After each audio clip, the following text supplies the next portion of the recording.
په دغه ویلا کې د شیرپو او د زیم خلک ته متوجه وي. د نیټ دور دی او خلک وایي چې موږ نیټ ولګوو او دغه پیکیجونه چې کوو چې د هغې نه موږ خلاص شو او داسې نیټ وي چې تیز نیټ خو وي. نو ډېره خوشحالۍ خبره ده چې زموږ شیرپو ته داسې کاروبار هم رالو او انویسټمنټ شو. انویسټمنټ چې کوم دی نو محفوظ کړی دی. محفوظ د تحصیل تنګي کې چې څونه کیبل دی د دغې مشر دی، د هغوی پرزند دی شایان د دې مشري کوي. ګرانو کتونکو 3 MBs 5 MBs 10 MBs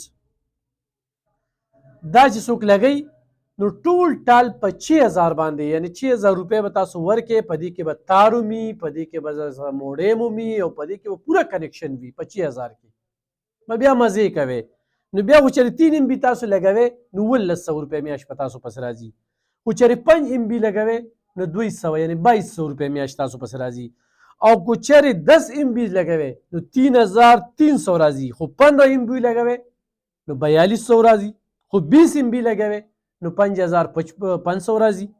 او خو دغه شانتې 25 MB لګوئ نو 6200 راځي. په شیرپو کې د پی ټي سیل دفتر سره نو ګرانو کتونکو دغه پیکیجونه مې درته وړاندې کړل. اوس خو تاسو رابطه کوئ نو په 0336 900 306 0336 900 306 اډه بازار شیرپو تنګي 400. دا د زیم خلک د شیرپو یونین کونسل خلکه د دوی دپاره زبردست پیکج، یو خو دوکه نه کوي.